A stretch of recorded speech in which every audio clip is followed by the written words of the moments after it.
Thank you for attending. I think this is an important subject because so many dogs who have noise phobias, particularly with storms, also have coexisting behavior problems that you might not, or the pet parents might not think are related. And the title here, I chose that carefully because we've all heard something called neuroplasticity. The brain is a plastic organ. Its anatomy can change permanently. And when we replay particular circuits in the brain, call up long-term memories from the hippocampus and some of that from the prefrontal cortex as well, and we continue to get inputs from other neural centers in the brain, well, practice makes perfect. We keep on ramping up these arousal patterns in the brain in response to particular stimuli, like loud noises, and we get stronger circuits. The synapses are stronger, the networks are thicker. There's more excitatory and inhibitory neural inputs to sharpen and speed the response of a behavior that we want to abandon. So we need to make it clear to our pet parents that this is a big problem and it's worth their time and their money to invest in having us put aside a dedicated behavior consultation. I'll talk more about that in a few minutes. So what's a phobia? Well, you can read as well as I can write this slide. The operative term here is persistent and excessive. These are not dogs who are just noise reactive. Oh, that's a related problem. These are dogs where thunderstorm or fireworks, here in New Mexico, it's hot air balloons too, but the problem, the symptoms continue, and they continue unabated for long periods, and it's way out of proportion to the threat. Sometimes I explain it to the pet parent, somebody who's deathly afraid of riding in an airplane. They've never crashed. There are people who won't get on an elevator. They've never had a disaster there either. It's a gut level fear. It's not realistic and it isn't logical, but it's real. So that's what this is about, okay? Noise reactive dogs are dogs who, they'll be hanging out at home with their people and the neighbor will close the car door, or somebody in the family in a different room drops a spoon or a book on the floor, and the dog reacts. Doesn't have to be an excessive, highly vocal reaction. Could be just kind of jumping up and taking notice of something that's really pretty common. Ask, when you have a dog who has this kind of problem, you want to ask that kind of question, because this all feeds into the same issue for the dog. And the more symptoms and the more detail that you gather, the more likely we are to be able to custom fit our behavior modification and management program, not to mention treatments like the Calmer Canine or medications to this individual. People want to hear that, and we want to get success. We don't treat them all the same way. There are differences, okay? So again, you can read as well as I can. I point survey studies out to people. I don't bore them with too much detail, but I want them to realize that behavior medicine, just like internal medicine, surgery, the rest of it, it's research-based. We don't think this stuff up. We've got robust studies that are peer-reviewed that make clear that, we know what the heck we're talking about. Okay, so this is as many as half of dogs throughout their lives. This is a real problem. Well, some of these dogs come by it pretty honestly.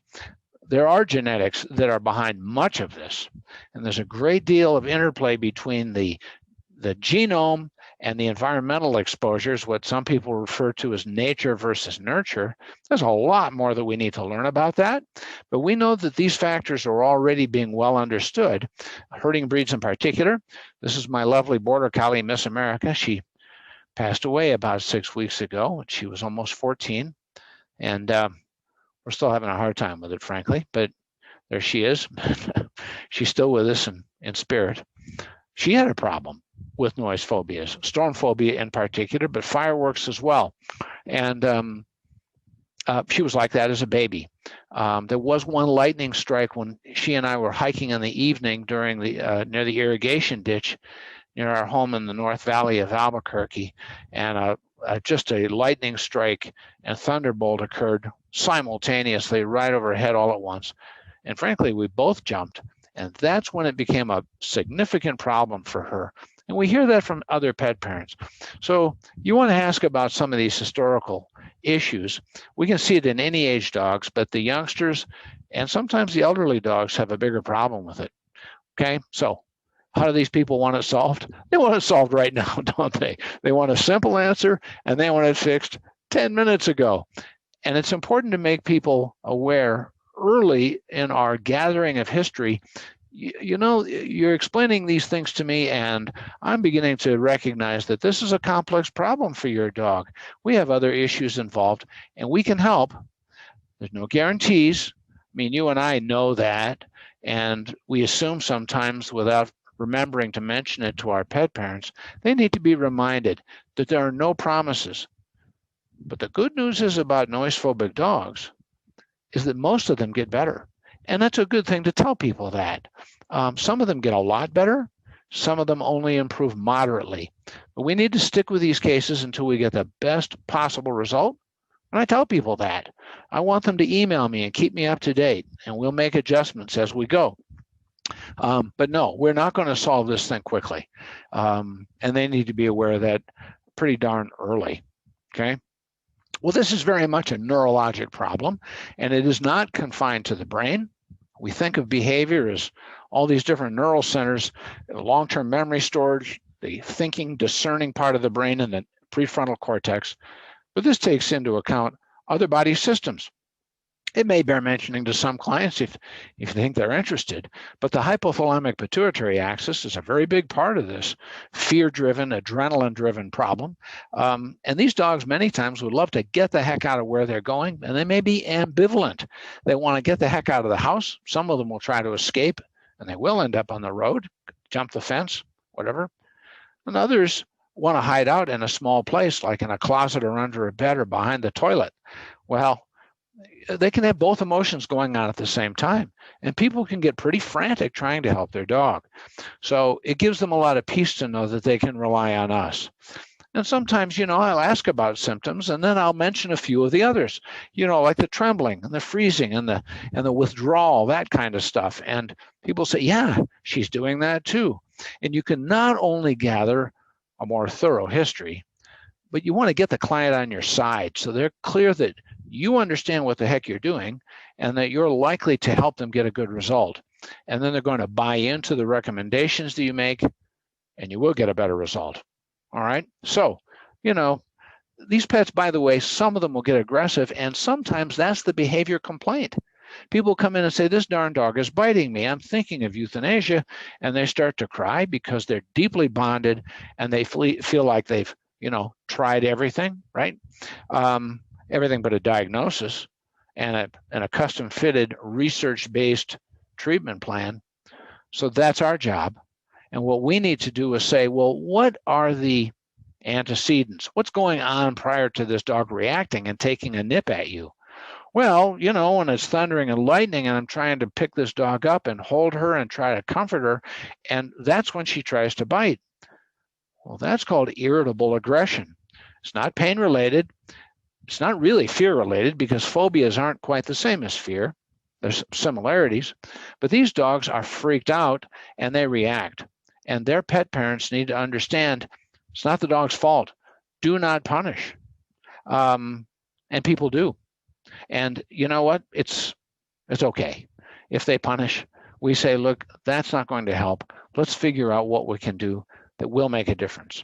Okay? So we're not judgmental, but we tell them this is what we're going to do instead. All right? So we've got other body systems. For example, many of them will they will lose their appetites because they're just too freaked out. Pupils dilated, hearts beating like a drum, excessive hair loss. I mean, you can read all this. Long term, this can create trouble because of the stress of the cortisol release and also because of the reduced brain-derived neurotrophic factor and the hippocampus. I mean, there can be permanent changes in the brain. And I've got a little change in my computer. Susan, can you hear me all right? Are we still doing okay here? Yeah, you sound great. Okay, good. All right, just double checking. All right, so this is this is a long-term problem, and it doesn't just occur when there's a storm. These things can go on. So, history, okay? Fearful, anxious, in other contexts. I like to ask my clients about this, and in fact, veterinary behaviorists, we're taught to gather every bit of detail we can. We give people a questionnaire, a multi-page questionnaire prior to consultations to gather every bit of detail we can. And if you do that, you're going to be able to practice more thorough behavior medicine. What else is going on? These are sudden, profound changes. Profound meaning extreme. Okay, and so how do we know what's going on? Well, we don't live with these dogs. How about some video? Doesn't have to be surveillance video. People can just whip out their smartphone and shoot some video of this dog while it's panicking. And so here's a good example. This is a dog named Coda. I knew this dog, I knew his person, and yeah, continual panting, trembling, just stuck like glue to his person, crying. I mean, this dog had a pretty severe reaction. Notice the interesting outfit that this dog is wearing. Again, I know this man and his family. At the time, he had 2 adolescent daughters, and of course, they outgrow things like their swimming suits, and he'd taken an outgrown, discarded young girl's one-piece swimsuit and cut out the crotch and used it as a snug wrap for this dog. Same effect as a thunder shirt. Many people believe those are the end-all and be-all. They actually do make a big difference for some dogs. Other cases, not so much. It's worth trying. And he did a do-it-yourself, and it really did help, but as you can tell, didn't help a great deal. Again, people are hoping for that one change, that one thing that they can do differently. It's going to make all the difference because they want these things to be simple. I get it. It's not. And we have to remind them of that sometimes. So what about other behavioral issues that are going on? These are as important, and in fact, some cases more important than identifying the noise phobia in this example, because some of those other problems are a much bigger concern for the pet parent, and they don't think that there's anything we can do about it. People just assume that if they don't bring it to our attention, it's because there's nothing we can do to help. I mean, that's flawed private logic, and people are prone to that all the time. We have to ask questions. So dogs who are fearful in other contexts, they're more prone to be storm and noise phobic, okay? And also they're more prone to have aggression problems. And many of these dogs have what we call generalized anxiety disorder, which really starts out when they're much younger, being anxious in 1 or 2 or 3 contexts. And as the problem worsens, there's a growing list of situations and contexts where the dog is anxious and possibly reactive. So you got to ask some questions about the history. And some of those problems, for example, can involve aggression and reactive behavior. And people came in for the storm phobia. But if you start asking about aggressive situations, you may find that that's a much bigger problem. And we don't want these dogs to lose their homes because nobody asked them the right questions. And that can help. That can happen. Of course, many of these dogs with separation anxieties, you can see that's commonly comorbid with these things. Many of those dogs are, damaging the home, and it gets really expensive. I mean, some of these dogs are doing $1,000, $1,500 worth of damage a day. They're ripping down the window blinds. They're tearing holes in the sheetrock next to the exit door, trying to get the heck out of the house. And these people sometimes just rehome the dog that they love very deeply because they didn't know we could help. And because those separation behaviors are so often comorbid with noise phobias, it's an important thing to ask about. Okay. And of course, ask about other noises too. Then this graphic here just puts it simply. These are approximations, these 33%, 25%, but it's valuable to understand that separation anxiety and noise phobias, they don't operate in a vacuum. They can, or maybe not. So it really behooves everybody to ask questions about what else might be going on. And I'll ask, well, what other behaviors are there And then I will ask very specifically, does this dog have a problem traveling in the car? Does this dog cry when you're gone, or you have house soiling issues when you're away from home? What else is agitating this dog? Visitors? These dogs many times have, again, generalized anxiety, multiple different problems that are all caused by anxiety, and the noise phobia is one of them. It's an important one, but it's only one.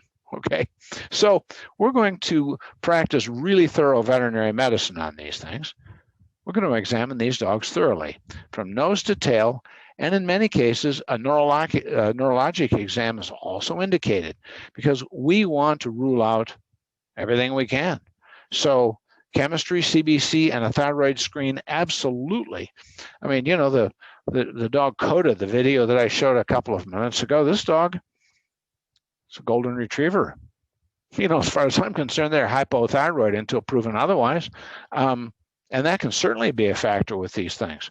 You can certainly make a case for not diagnosing a hypothyroid case until we've got, a full thyroid profile, a TSH, free T4 by ED, that kind of stuff. Whatever camp you're in, it's worth screening for, or at least being aware that it may be a factor. But internal problems like hepatopathies, they can certainly affect behavior. And you certainly want to know that too, because medications may be necessary.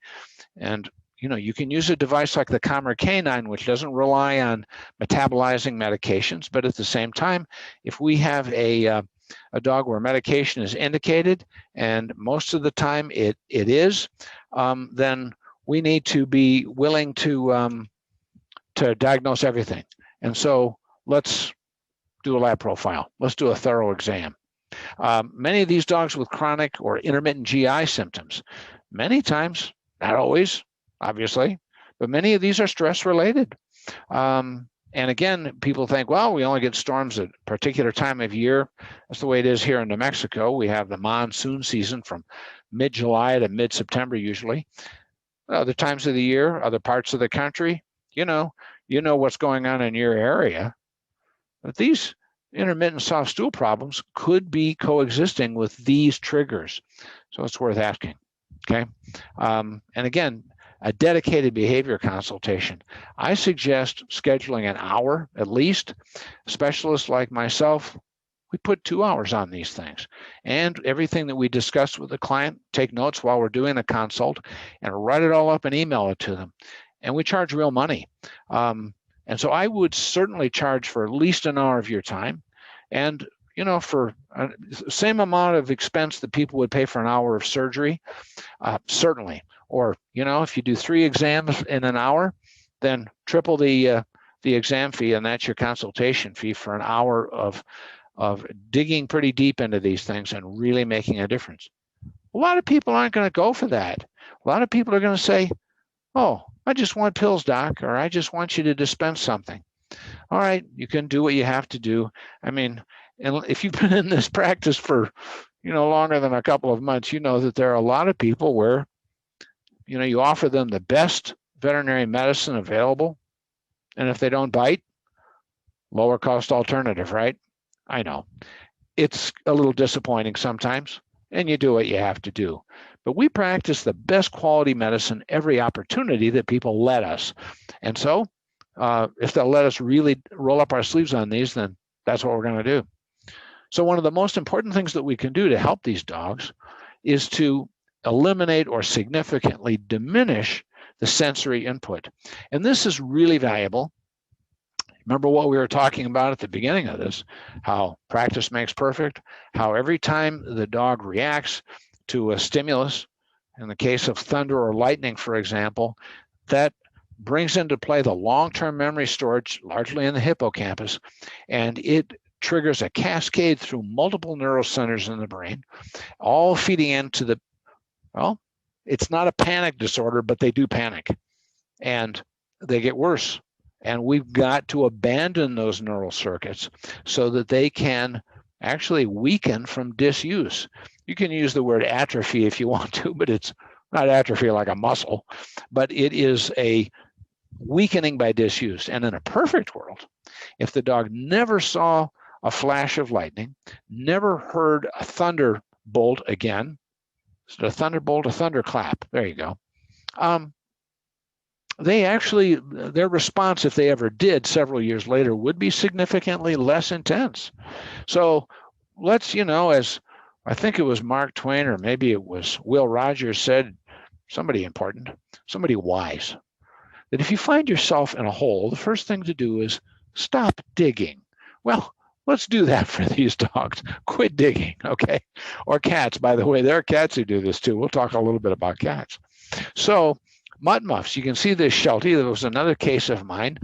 This is a really good quality, very well-made product. What you cannot see is under the dog's chin is a strap, so that, and these come in different sizes, so that it's held snugly against the dog's ears, and it diminishes the input of sound significantly. And dogs accept these because they're comfortable and they really help. So I'm a big believer in those. People kind of chuckle when you tell them about them. It's worth doing if you've got a big problem. The lightning flashes, dog should be indoors. Close the blackout blinds.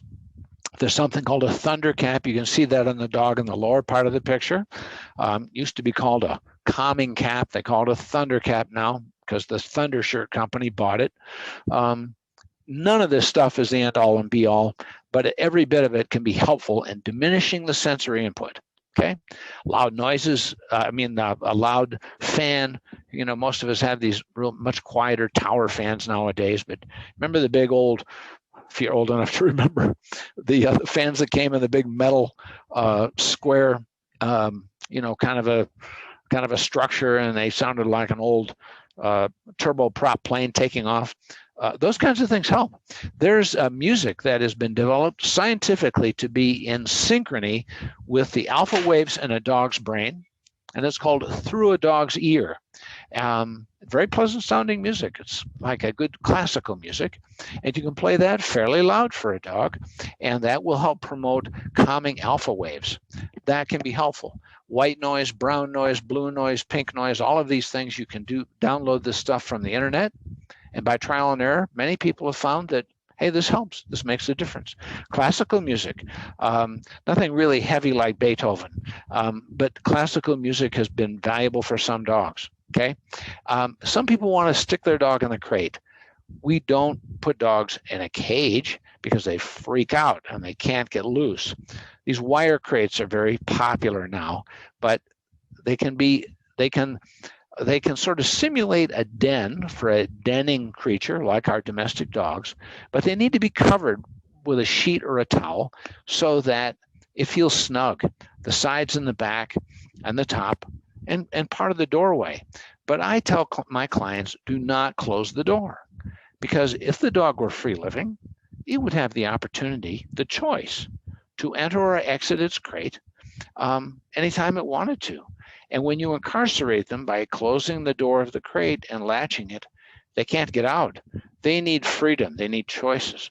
And in fact, what many dogs prefer to do, if people have a closet and they have, with a sliding door, like a pocket door, that kind of thing, they can leave that door open, about a foot, and keep the light off in that part of the room or in that room altogether.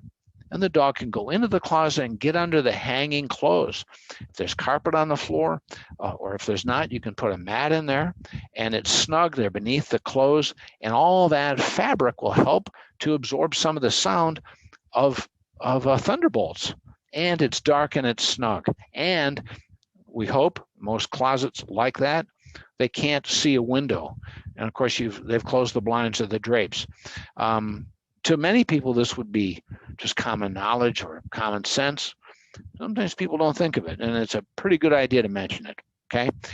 So what can they do? Well, the thinking has changed because we have new research. We want people to be empathic for sure, but anxiety is that smoldering, low-level wariness that a dog or a person or a cat or a horse can have about what might be lurking around that next corner. Well, in fact, we just know that dogs regard any response from their leader as a reinforcer for their behavior and their emotional state of the moment. So if it's a behavior that's undesirable or unhealthy, like anxiety, it's a pretty good idea to completely ignore. But if they steal a quick glance at every now and then, and they realize that the dog is starting to react and get more agitated, now we're talking about fear. And fear and anxiety, well, people use those terms interchangeably, but they're not the same thing at all. If a dog is highly anxious enough, then they're close to that threshold where any significant stimulus, like a thunderbolt or a clap of lightning bolt, clap of thunder, there we go. Those things can trigger fear if the dog's already pretty anxious. And turns out fear, that surge of adrenaline, that overwhelming, panic, they can't think and they can't reason and they're only reacting, that people can comfort. They can snuggle with that dog. They can pet that dog and talk to it in soothing tones.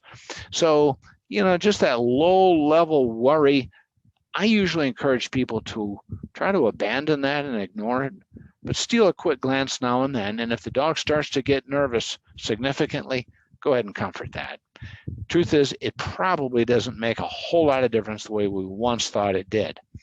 But I encourage people to be kind. Well, they love their dog or cat anyway, but I want them to know that we're all on board with that. And reprimands or punishments because the dog is frantic, because the dog's crying, might even lose control of its urine or stool. People can get pretty frustrated. And so rather than ask them, do you get frustrated and hit your dog or yell at your dog? No, I don't do that. I just say, we have to remember that the reactions, the physical functions are pretty much beyond this dog's control. And so we're not going to reprimand. We're going to accept that stuff and we're going to report that back to the doctor and we're going to work with it. And we're going to make every adjustment we can to get there. This stuff, it's neurochemical. And there are structural abnormalities. In fact, it has been shown, there's a very good research study that was done on standard poodles and Irish soft-coated Wheaten Terriers to show that there were demonstrable changes or differences in those dogs' brain and their anatomy that predisposed them to this kind of stuff. And so it isn't just the genetics of the neural pathways. It's demonstrable structural change in many of these cases. And I tell that to people because I want them to be clear that this is something that's beyond the dog's control, that we can help, okay? So classical conditioning from past events, classical conditioning like Pavlovian, this is largely emotion-based.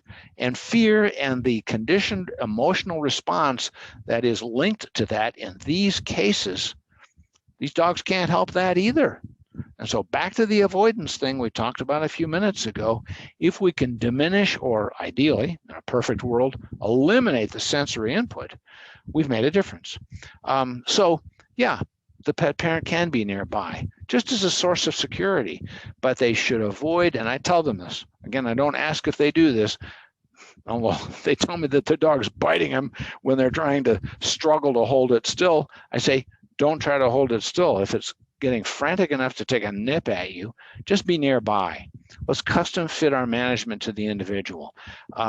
If the dog is in the closet, then they can camp out near the closet. They can play the music. They can turn on the noisy fan. These pets can become defensive aggressive. It doesn't make any sense. The person says, gee, this dog has a very trusting relationship with me in all other situations. Well, in this case, the dog's freaked out. So be there, but just don't do things that trigger a problem. So preemptive management, really, in other words, these people need to sort of be addicted to the Weather Channel. They need to know what's coming. Typically, we tell people that if there's a 30% chance or greater of a storm approaching, we put measures in place. If they have to be away from home, they need to play through a dog's ear, put on the noisy fan, whatever they have learned from experience makes a difference. And they also need to know that if the dog also has a tendency for separation anxiety, then these two problems, they can stack on top of one another. This is what we call trigger stacking. You've got one fear or anxiety trigger going on, like the person has gone from home, the dog's home alone, it's got separation anxiety. And then add to that the dog's storm phobia. Well, now we've got a real set up for a big problem. And we need to identify that stuff. So here's a new device, and we'll talk about medications in just a minute, but I wanted to introduce you to this thing called the Calmer Canine. This is, you can read it, targeted pulse electromagnetic field device. People can order it on the Assisi Animal Health website. There's actually a special website for the Calmer Canine. And you can go to Calmer, CALMER, the letter K and the number 9.com. And this thing targets the amygdala, the fear center of the brain, and it works on the microglia internally. And it promotes the binding of calcium to calmodulin, which is a complex of molecules. But the takeaway from that is the production of a greater amount of nitric oxide. And nitric oxide promotes anti-inflammatory mediators and inhibits pro-inflammatory mediators. And one of the upshots of this is that we get increased production of serotonin, the anti-anxiety neurotransmitter, as well as dopamine, one of the feel-good neurotransmitters, and endorphins. And so this thing has been pretty darn helpful. There's no downside risk to it. It doesn't help every dog, but one good study showed that about 80% of them responded well to it. And again, people can just go to the website and order it themselves. This is a little dog named Sufi. This is a person who was flabbergasted with how quickly it worked.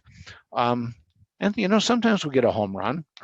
I don't tell people that, like Sufi, it's going to make a difference in just a couple of days. It can.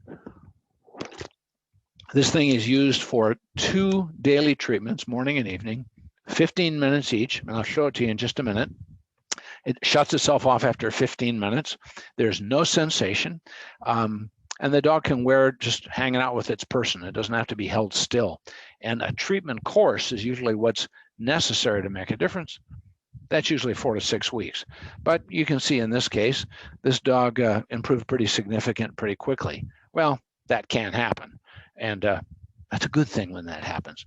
So here's Sufi right here. And this first video just shows that when there's not a thunderstorm, this is a happy young dog. She's delighted to live with her person and life is pretty good. And then here she is wearing her Calmer Canine device, which of course you can start using these things during storm season, but ideally you do it before storm season starts. But you can see that she's wearing this little, here I'll play this again. She's wearing this little fabric strap around her neck. You can sort of see it. It closes with Velcro, and it's got another piece that goes around the chest right behind the front legs, and a little tab that connects them with Velcro. And then on the part that goes around the neck, there's a Velcro patch, and you stick the Calmer Canine device to that, and you get this halo-shaped thing that is part of the electromagnetic field that this produces. So that's another helpful thing. And again, we'll talk a little bit more about that in a minute. But response substitution can really make a difference. In other words, instead of being panicked, we're going to do something else, and we're going to earn rewards, or we're going to have a calming exercise for these dogs. And so I expose these people to this stuff, and we find that, many times everybody's an individual and it's trial and error, but a special bed for these things can make a difference for some dogs. We talked about the closet. Some dogs enjoy a food dispensing toy like a twist and treat. They can put tasty canned food in it, and the dog might even be able to focus on extracting food instead of freaking out. That can be helpful. If a dog knows some basic obedience, they can work with their person and earn food rewards for that. Focus its attention on its person and this concept of earning reinforcers. And, we hope start to abandon all the noise and the lightning flashes, which again, the person's done their best to diminish that sensory input. Set the dog up for success. There are relaxation exercises, T-touch or Tellington touch. A woman named Barbara Tellington developed this. It's been used in horses and dogs and cats and some other species too. And people can look it up on the internet and read more about it. You can look up Tellington touch or T-touch. You can simply use this, like this is just one of those methods that I put in this little photograph here. But some people will, I suggest in some cases, if it works, that people can give their dog a command and reinforce with one of these calming motions on the side of the dog's chest or over its back. And the dog earns that and feels even better when its person is doing this. And it gives the pet parent something to do, which is very helpful. Not just, boil water, right? But do something that's useful. Now, there's lots of time-tested behavior modification methods that can desensitize a dog and counter condition, where you play the sound of thunder at very, very low volume in the next room. People can go on the internet and order sounds. Scary is one, but there's lots of them. You can download these onto your computer, or they'll send you a CD that people can play on their stereo.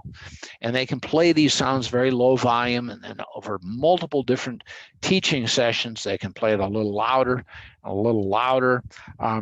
This kind of stuff can be helpful, but it really is pretty tedious, and it takes a whole lot of repetition.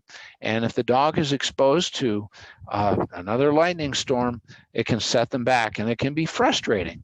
So if that is the only thing that we're going to do, some of these pets just aren't going to improve enough, and their people get frustrated, and then the pet suffers.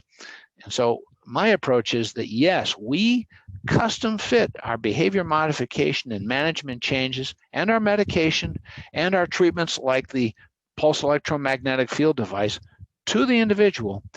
But, I do a whole lot for these cases. I make people aware that we're going to integrate a whole lot of different methods to help this pet. And when we look back down the road, maybe several months or even a few years later, and we say, well, we've actually made a pretty good success of this case. I explain that we won't be able to find that one or two or even three changes that we made. It's going to be a whole lot of stuff that we integrated, and that's what brought the success. I want them in for the long haul, and I want them to be aware right away that we're going to do a lot of work, and we're going to do whatever we can to make a difference. And again, there's no guarantee. I usually mention that at least twice in the course of an initial consultation. And we probably are not going to get a home run, but we might do pretty well. And we do get occasional home runs. Now, of course, there are people who say, well, I don't want to use medications unless it's a last resort. I think that's faulty thinking. Medications are one of multiple different things that can help. And in the more severe cases, frankly, some of them are not going to make a significant improvement without. It's important to mention to some people that these are not tranquilizers. These are anti-anxiety medications. We understand how they work neurochemically. We understand where they work, and the the synaptic cleft, the presynaptic neuron very often is where these things make their difference. Benzodiazepines are often a very good first choice because they can be used as needed, but benzos like diazepam, alprazolam, clorazepate, or clonazepam, and I didn't put that in there. It's much cheaper than clorazepate, and generally every bit is good. I should probably add that to this slide. Clonazepam, clonazepam. These are longer acting, but sometimes you don't need anything that long acting. The downside of benzodiazepines and trazodone, many veterinarians are becoming more aware of it, is that if you give these during the noisy event, they don't do that much. You can still do it, but you have to do this preemptively, which, back to being addicted to the Weather Channel, and anytime there's more than a 30% chance of a storm predicted, you have the people give these, and they have them on hand for as needed use. And they can be pretty darn helpful, no question about it. SSRIs like fluoxetine or paroxetine or sertraline, these things can be safe. And I mention these here not because they have any value as needed treatments, because they don't. They've got to be on board for at least several weeks before they become effective, and they have to be given every day. But don't forget that a lot of these dogs with their noise phobias, they also have coexisting comorbid other anxiety-related problems, like separation anxiety. And so those are dogs who they're probably going to need a daily primary anxiolytic, like an SSRI, fluoxetine, often our first choice, in part because it's less prone to cause side effects. Sertraline is another good first choice, in part because it's not just serotonergic, but dopaminergic as well. But Cilio That's one of our new really excellent treatments. It is given, there's a syringe, doesn't have a needle, it's not an injectable. I make that clear to people. They deposit this little dab of gel between the lower lip and the gum, hold the dog's mouth closed for a couple of minutes, point its nose up so it can absorb. And this stuff, yeah, it's best used preemptively, but this stuff actually does derail an anxious event during the onslaught of the fireworks or the storm. You actually can interrupt it with Cilio. It takes about 20 minutes, lasts a couple of hours, and it can be repeated. And I like it in part because, very often you don't need it for more than 2 hours. And it is a low dose. Dexmedetomidine is one of those really cool medications where at one dose, like a microdose, like what's in the Cilio, has one effect, in this case, anxiolytic. And at a much higher dose, of course, we use it for sedation or pre-anesthetic. And so at this low dose, we typically don't get any noticeable sedation. Pheromones like, like Adaptil, they can certainly help, but people say, oh, I've tried everything, and that's one of those things that they list. Oh, we tried that, didn't help. Well, it's not going to help myself, but it can help a little bit, okay? Acepromazine, no way, no how, never, all right? These pets get so sedated, what they can't do is physically act out their agitation and anxiety, and essentially they're in a chemical straitjacket and they get worse. So acepromazine has got a minuscule anti-anxiety benefit. It is really an old-fashioned tranquilizer and really doesn't have a place in these things. In cats, lorazepam is very safe. Gabapentin, 100 milligrams mixed in a little food can make a big difference. And Cilio, not FDA approved for use in cats, but you can use 1 dot on the syringe, and it's measured in dots on the plunger of these syringes. And you can give them 1 dot between the lower lip and the gum, and cats will do very nicely with Cilio if they are storm phobic, okay? Be realistic with people. Expect relapses, especially with the behavioral comorbidities that, not in every case, but in some of them, okay? You've got to, desensitization and counter conditioning, I don't mean to suggest that it's not valuable, and it really can help the client and the pet connect and bond and believe that they're doing something, and they are. So I never discourage it.